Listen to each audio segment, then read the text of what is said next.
Okay, hello. The belated, delayed update for the second part of the arrangement. Um, Lots of things have delayed getting this done. I've done bits in dribs and drabs, so I'm gonna keep this very brief. I haven't got that much further. I've just made lots of tweaks throughout, and I have added uh, an extra bit on the end of maybe about a minute in length. So a quick recap on what we've got, and also a quick explanation as to what these are all about here, in case you've never come across them.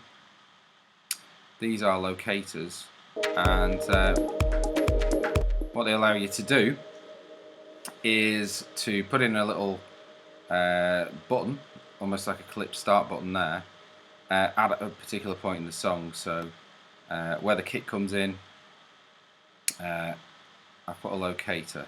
You just essentially just right click or double tap or whatever in Mac, add locator, give it a name, and away you go. And then you can do that throughout the song, so you can see where I'm actually up to here. I've got 6 or 7 locators, which just allow me just to sort of drop in at any point. It's very much the same, so I'll just play little bits of each section. So the introduction, which was as described. We've got this nice long wave that came from me messing around with various aspects of a frozen pad. That builds all the way over here. There are these little choppy sections that are essentially simpler, playing little slivers. This little sliver of a sample, which is then filtered with this lovely filter sound that comes with Simpler. And then, if I didn't really need to focus too much on that, just need to check everything was in order and wanted to move on to the next bit, which would be the kick. Just go to the locator, and there you go.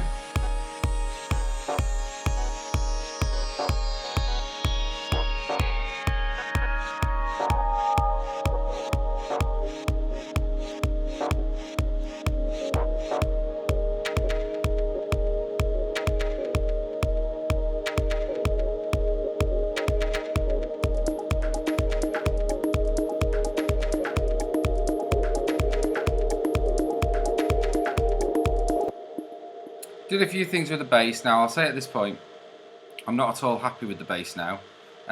What can often happen is if you labour a lot over a tune, and you're juggling all these different aspects of it, trying to tweak it, trying to build it, you can find that you actually lose what was at one point a nice sound, and that has unfortunately happened in this case. So if you listen to the bass now, it's just a bit lifeless.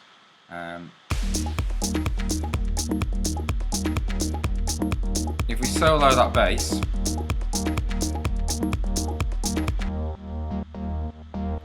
in isolation it actually sounds quite good.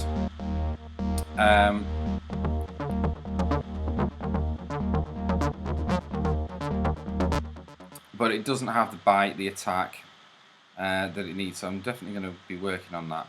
It just sounds a bit flat. It makes the whole song a bit flabby as it moves along. The other thing that I've noticed in comparing this mix with previous tracks that I've mixed is the kick doesn't have that much power to it. Not entirely sure why. That's something I'm going to be looking at. But these are all problems that you do come across in the process of building an arrangement, and it's nothing to be too concerned about. It's just a case of it's going to take a while to unpick and understand, you know, what it is actually that it's missing. Because the very interesting thing about mixing is that it can be very counterintuitive. There can be what you might think is, you know, where you require more bass, you might need less bass. Distortion on a sound might actually be taking away some power. As I say, counterintuitive in a lot of cases, and sometimes it's just experimentation to sort of get to where you want to get to. And a lot of it comes with experience, which I'm still building. So anyway, got all these locators. I've done a few things with the acid bass line. What I've done is I've built it because what was happening was the way that acid bass line is syncopated, it contrasts quite a lot as it comes in from the previous more sort of rhythmic on the beat type movement, and so what was happening was it was just sort of staggering as it came in.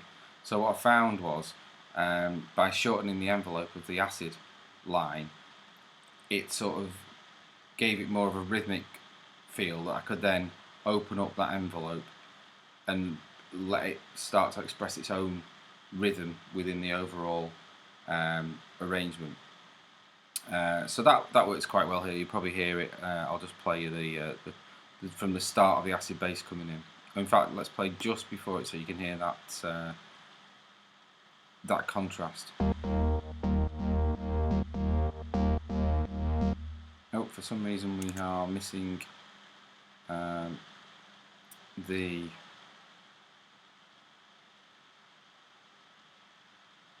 because we're soloed on the bass line, of course. Let's go again.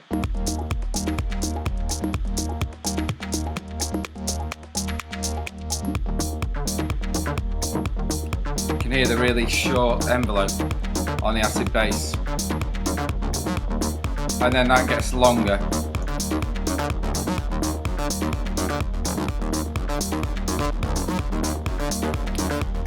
And you can see here with this locator, I can see where the whole thing stops and builds. And if I want to, I can just click on that.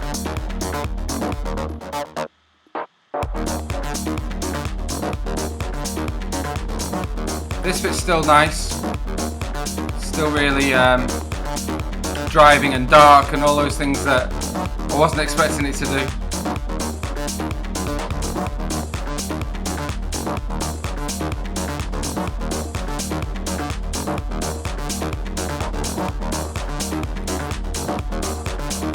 There's quite a bit that can be done with the EQ on all this as well, I would suggest.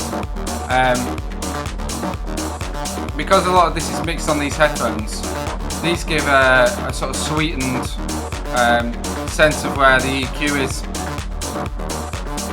And when it comes to actually mixing it, I'm going to do that on proper speakers.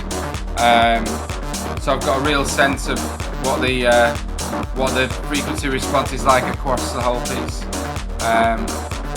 But for now, I'm mixing on a train, you know, so I've only really got these headphones to rely on. So this should sound a little bit new now. I think I'd got as far as this.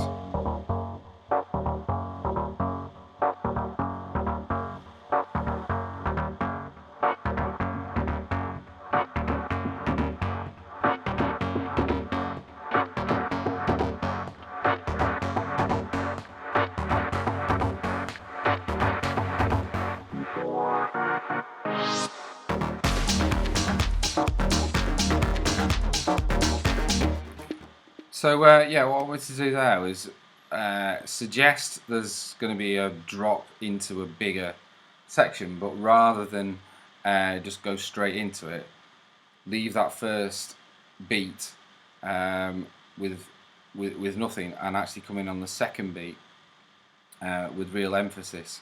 I think that works quite well. I do that in actually the next cycle as well. So I'll just play you that bit as we go out of the drop.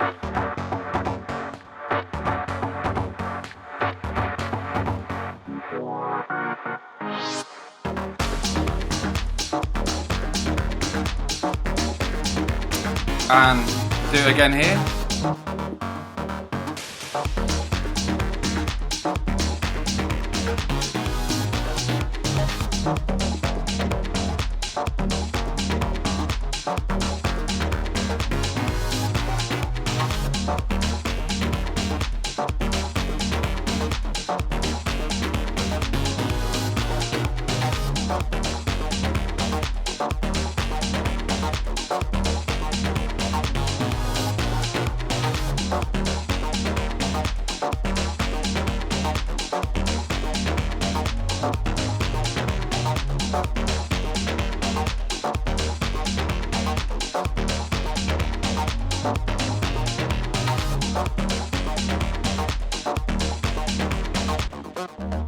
Now, one happy thing that came out of this, I think anyway, is this bass line.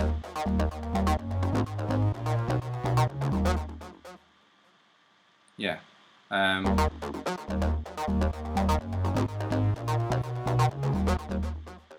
think that works. That bass line works really nicely underneath the main riff. And actually, because if we go back to the brass sort of main melodic bit.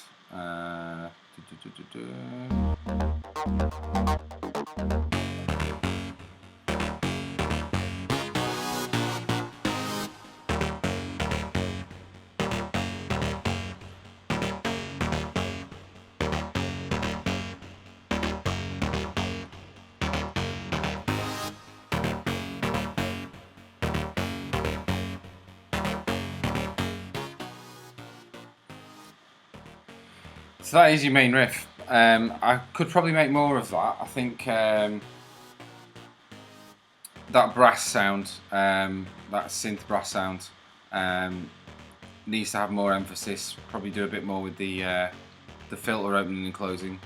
But this is the full length riff.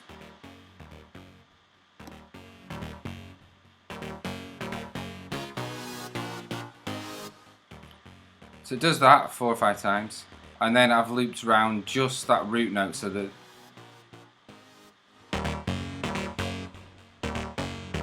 and then back again, and then back again.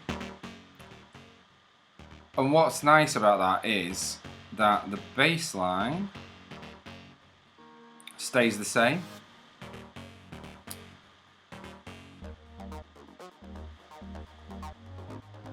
That rising bit at the end still works underneath the recurring bit here. So this bit needs a bit of thought. It needs to definitely have, like, this is for me is the sort of high point of the track, where the whole melody is exposed, and we're part of the whole melodic section is at its peak around here. So it probably needs more to it. I might have to work quite a bit on this section, even if it's just a bit of filtering, stop start, additional little SFX dropping in and out. It needs to be doing a lot there. It needs to be really freaking out. Probably build up the rhythm as well, and then it drops. Now this is a fairly unconventional structure to a dance track. We're at coming up on 5 minutes, and it's going to do a full drop down to piano. So this tune is probably not what you might think of as club friendly. It's probably too much to it, and not enough of a static groove that people can just sort of get into. I'm not too bothered about that. This has just taken me where it's wanted to go, and I'm quite happy for it to do that. But anyway, here's a sort of teaser of where I'm going next after this, which is into that piano riff that you probably remember about 2 or 3 videos ago.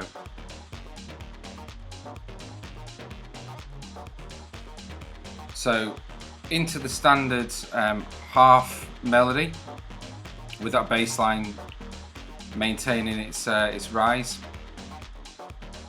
and then sorry, I'm just going to turn the volume up so you get the full benefit.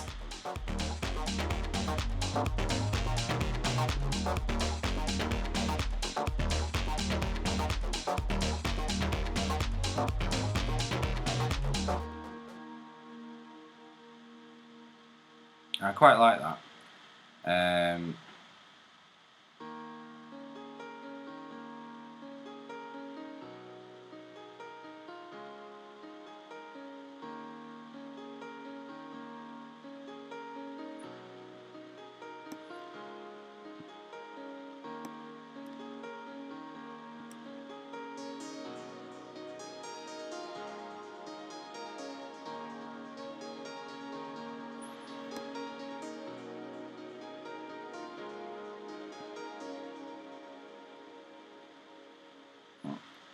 yeah, so that's definitely got potential. As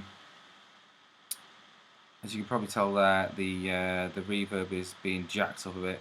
So the impression I want to give is just a really big build with this nice melodic tune drop. Where it goes from there, I don't know. I mean, it's even like if we make it a 6-7 minute tune and keep it relatively short, it might just be that this becomes a sort of epic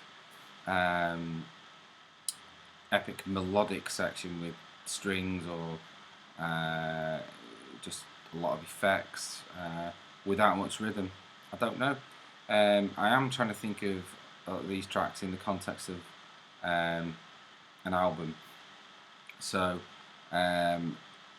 tracks like this make more sense in the context of an album, in the sense that if you just have 10 tracks of out and out club dance music, it's not really an artist album, which is what I would like to think I'm working towards. So a track like this has got more to it, essentially.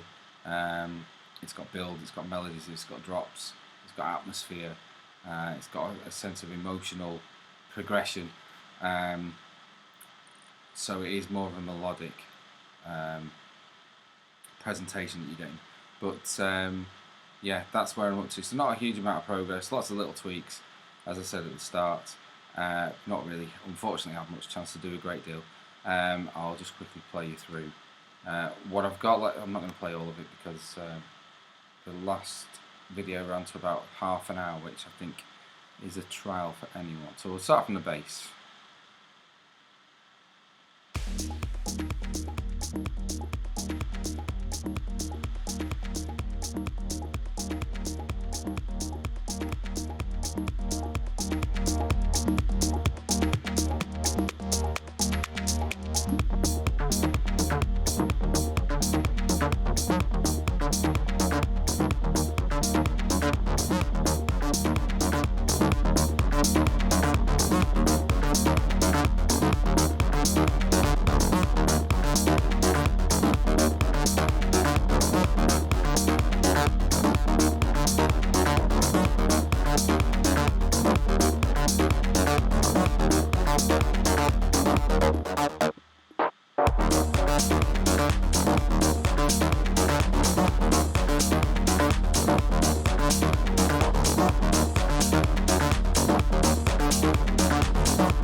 Just a side note, this is still my favourite bit of the track, and hopefully it's long enough. I think it is long enough to hold its own and to really give you a sense of progression and darkness and all that sort of stuff. I think it probably does work. This whole format probably does work as a piece, but I'll only really understand that when we finish it.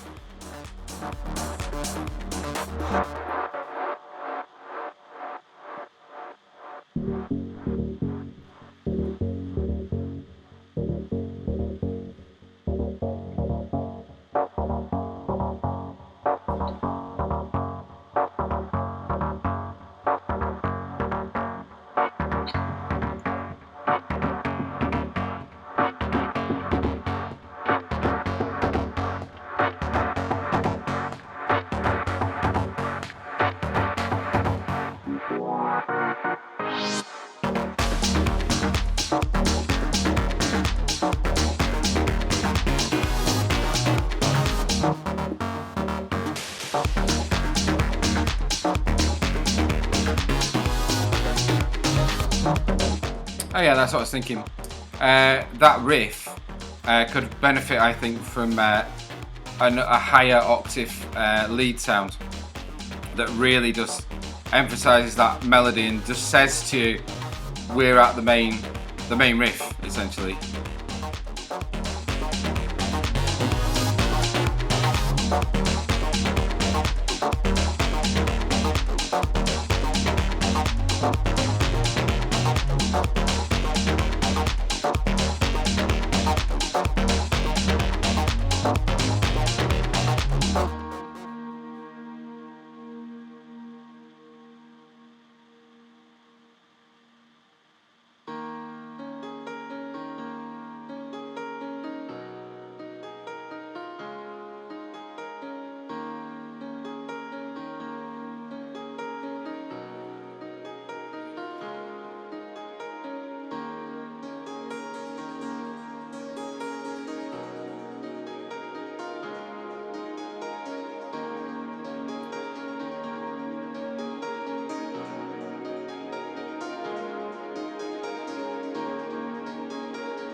Okay, so thank you for watching. Sorry I haven't added a huge amount to this. I hope this was interesting and not a massive waste of your time. Hopefully lots more progression next time, and thank you for watching. Hope to get the next update in quicker.